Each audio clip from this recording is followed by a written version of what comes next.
کہ یہ وہ بارگاہ ہے جہاں افراد کی قلت کثرت کوئی حیثیت نہیں رکھتی، یہاں تو دل کا خلوص دیکھا جاتا ہے، یہاں تو دل کا پیار دیکھا جاتا ہے، یہاں تو دیکھی جاتی ہے کیفیات، نہ مکھڑا نہ مکھڑے دا دل دیکھ دے، میرے آقا جے ویکھن تے دل دیکھ۔ اللہ اکبر۔ اگر آپ کی توجہ ہو تو حضور صلی اللہ علیہ وآلہ وسلم کا میلاد خیر و برکت کا ذریعہ ہے۔ جتنے آپ کے پاس وسائل ہیں بھرپور آپ خرچہ کر سکتے ہیں، لیکن اگر وسائل نہ ہو تو پریشانی کی حاجت نہیں ہے۔ آپ گھر والے آدمی بیٹھ جائیں، اچھا کھانا پکا لیں، اچھا لباس پہن لیں، خوشبو چھڑک لیں، بیٹا قرآن کی تلاوت کر دے، بیٹی نعت پڑھ دے، باپ کو سرکار کی سیرت کا ایک واقعہ بیان کر دے اور ماں باپ میں دعا کر دے، اس کو ہی محفل میلاد کر دے۔ دل کی دنیا اس طرح آباد ہونی چاہیے، قریہ قریہ محفل میلاد ہونی چاہیے، حق کے مدحت جو ادا کرتی رہے نازش کے بعد، یا خدا ایسی میری اولاد ہونی چاہیے۔ تو صرف سال کے بعد ایک محفل نہ کریں، بلکہ ہفتے میں ایک دن تو کم از کم مقرر کریں، چاہے پیر کا دن رکھ لیں یا جمعے کا دن مقرر کر لیں۔ پیر کا دن مقرر کر لیں، حضور کی ولادت کا دن ہے، یا جمعے کا دن مقرر کر لیں۔ جمعہ حضور نے فرمایا سارے دنوں کا سردار ہے، کثرت کے ساتھ درود پڑھا کرو۔ تو اپنے بچوں کو بٹھا لیں اور بٹھا کے کرکٹروں کی باتیں نہ کریں، سیاست دانوں کے تذکرے نہ کریں، اداکاروں گلوکاروں کی باتیں نہ کریں، بلکہ اپنی اولاد کو بٹھا کے حسن محمد کی باتیں کریں، حضور کی پیاری سیرت کی باتیں کریں، جیسی سیرت میرے حضور کی ہے زمانے کے اندر کسی کی نہیں۔ میکل ایچ ہارٹ یہ غیر مسلم مصنف ہوا، اس نے اپنی کتاب کے اندر 100 شخصیات کا تذکرہ کیا، دنیا کے اوپر جو عظیم لوگ ہوئے ان میں سے 100 کا انتخاب کر کے ایک کتاب مرتب کی، لیکن آپ کو مبارک ہو اس نے سر فہرست میرے نبی کا نام لکھا۔ لکھنے والا عیسائی ہے اور وہ کہتے ہیں جو میں نے مسلمانوں کے نبی کا نام سب کے اول پہ لکھا ہے، یہ کسی عقیدت کی بنیاد پہ نہیں لکھا، ظاہر عقیدت سے لکھتا تو پھر عیسیٰ کا نام لکھتا۔ وہ کہتا ہے میں نے عقیدت سے لکھا ہی نہیں، بلکہ میں نے میرٹ کی بنیاد پہ لکھا ہے۔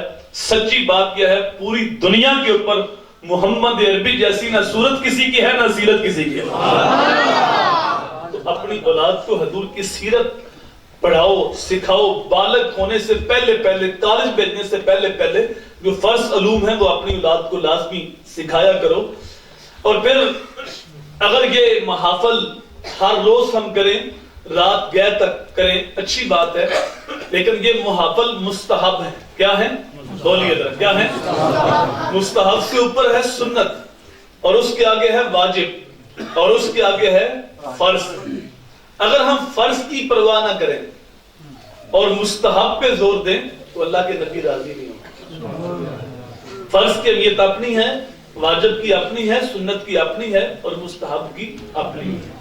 یہ دین موم کی ناک نہیں جتنے مرضی مروڑیں، کہ دین تو میرے نبی کی اداؤں کا نام ہے۔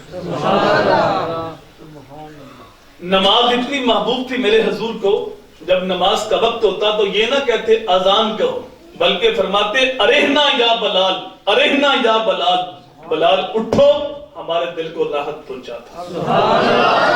اذان ہو تو حضور کے دل کو راحت پہنچتی ہے، اور امتی نماز پڑھے تو نبی کی آنکھیں ٹھنڈی ہوتی ہیں۔ جب ہم محفل نعت میں ہوتے ہیں اس وقت سارے عاشق رسول ہوتے ہیں، جس کی پشت پہ ہاتھ رکھ دو وہ عاشق رسول نظر آتا ہے۔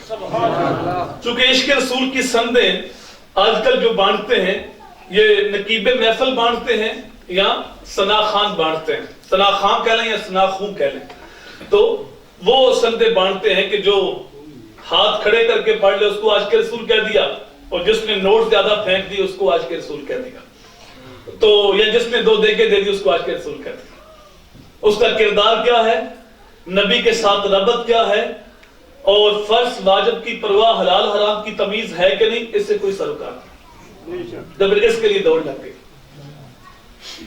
اگر آپ کے پاس فرصت ہے تو تھوڑی سی توجہ کر لیں کہ محفل میں ہم عاشق رسول ہیں۔ محفل عشاء کے بعد شروع ہونی تھی اور عشاء کی نماز ہم نے نہیں پڑھی۔ ہم جو ہے وہ کہتے ہیں کہ عشاء کی نماز ہو جائے بعد میں جائیں، اور پھر ساری رات محفل ہوتی رہتی ہے، 1 بج جاتا ہے، 2 بج جاتے ہیں، 12 بج جاتے ہیں، صبح پکے نمازی بھی غائب ہوتے ہیں۔ تو میں تو ایسے عشق سے واقف نہیں ہوں کہ اس عشق میں 5 وقت کی نماز نہ ہو، چونکہ صحابہ سے بڑا اس کائنات کے اندر کوئی بھی عاشق نہیں ہو، اور نہ قیامت تک ہو سکتا ہے۔ آپ نے کئی بار سنا ہوگا علماء سے کہ حضرت علی کی ایک نماز قضا ہو گئی تھی، آنکھوں میں آنسو آ گئے تھے۔ اب حضور کے لیے قضا ہوئی تھی، قضا پڑھ لیتے، روئے کیوں تھے؟ رب کا حکم ہے من یطیع الرسول فقد اطاع اللہ، جس نے رسول کی اطاعت کی اس نے اللہ کی اطاعت کی۔ سبحان اللہ۔ تو اگر یہ معمول کی کاروی ہوتی، کبھی پڑھ لیتے کبھی چھوڑ لیتے، تو رونے کی ضرورت نہیں تھی، قضا پڑھ لیتے۔ روئے اس لیے تھے کہ انہیں قضا پڑھنے کی عادت نہیں تھی، انہیں کبھی قضا پڑھی نہیں تھی۔ اور ہم دیکھتے ہیں محفل نعت ہو رہی ہوتی ہے، ایک پکا علی کا ملنگ اٹھتا ہے، وہ کہتا ہے 2 شعر علی کی منقبت کے ہو جائے، اور پھر علی علی کر کے محفل جھوم جاتی ہے، لیکن نماز کے قریب نہیں جاتے۔ تو کیسے علی کے محب ہیں جو نماز نہیں پڑھتے؟